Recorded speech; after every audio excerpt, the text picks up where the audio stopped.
Chronic kidney disease CKD यानी गुर्दे के अमराज, इसमें कौन सी ग़िज़ाओं से परहेज़ करना चाहिए, इसके बारे में तफसील से बात करेंगे। अस्सलाम वालेकुम व्यूवर्स, मैं हूं Adeel Mansoor. Welcome to TSC। अगर आपने हमारे चैनल को सब्सक्राइब नहीं किया तो सब्सक्राइब कर लीजिए और बेल आइकन को भी प्रेस कर दीजिए। गुर्दे ख़राब हो तो ग़िज़ा से मुतालिक बहुत से मिसकॉन्सेप्ट्स बन जाते हैं, क्या खा सकते हैं और क्या नहीं।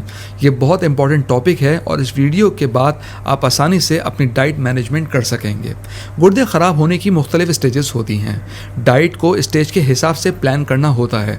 गुर्दे अगर अपना काम ठीक से नहीं करें तो सोडियम, पोटेशियम और फास्फोरस, ये 3 क्रिटिकल मिनरल्स हैं जिनका बैलेंस आउट होते की सूरत में बॉडी में कॉम्प्लिकेशंस पैदा हो सकती हैं। एक सेहतमंद इंसान को जहां होल ग्रेन चक्की के आटे के लिए इंकरेज किया जाता है, वहीं गुर्दे ज़्यादा ख़राब हो चुके हों तो वाइट ब्रेड, सफ़ेद आटा बेहतर होता है। वजह उसकी ये है कि चक्की के आटे में फास्फोरस और पोटेशियम सफ़ेद आटे की निस्बत ज़्यादा होता है।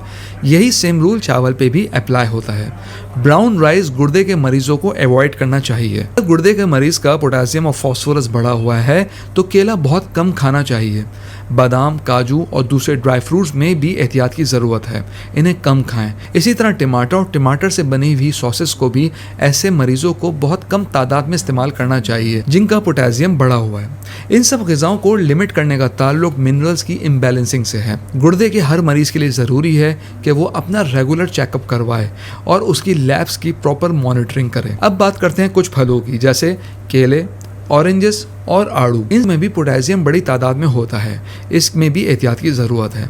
आलू में भी पोटेशियम बहुत होता है, लेकिन लकीली अगर आप आलू के छोटे छोटे टुकड़े करके सिर्फ 10 मिनट के लिए बॉईल कर लें तो इसमें मौजूद आधे से ज़्यादा पोटेशियम निकल जाता है। इसके अलावा पालक में भी पोटेशियम की तादाद काफ़ी होती है। दालों की बात करें तो दालें बेसिकली गुर्दे के मरीजों के लिए प्रोटीन का अच्छा सोर्स है, लेकिन पोटेशियम को अवॉइड करने के लिए दाल भी एक मखसूस मिकदार में ही लेनी चाहिए। हर किस्म का गोश्त, जैसे बड़े का गोश्त, छोटे का गोश्त, मुर्गी, मछली, ये सब प्रोटीन से भरपूर होती हैं और आप 40 से 50 ग्राम एक वक्त के मील में ले सकते हैं। पानी के बारे में एक कॉन्सेप्ट ये है कि गुर्दे के मरीज पानी 2 से 3 ग्लास से ज़्यादा नहीं पी सकते, लेकिन ऐसा बिल्कुल नहीं है।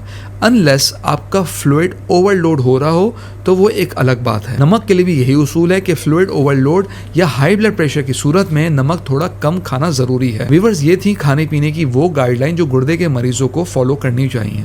इसके अलावा मैं आपको बताता चलूं, कैंट होम्योपैथिक फार्मेसी का तैयार करता बर्बरिस रीनल ड्रॉप्स गुर्दे के मरीजों के लिए बहुत ही इफेक्टिव होम्योपैथिक कॉम्बिनेशन है। इसमें मौजूद है बर्बरिस वल्गरिस और दीगर होम्योपैथिक अद्वियात जो गुर्दे के मरीजों के लिए काफ़ी अच्छा रिजल्ट देती हैं। ये गुर्दे की पथरी, गुर्दे के इन्फेक्शन, पेशाब की नाली का वर्म, इस तरह के मुताल्लिका अलामत में काफ़ी अच्छा रिजल्ट देती है।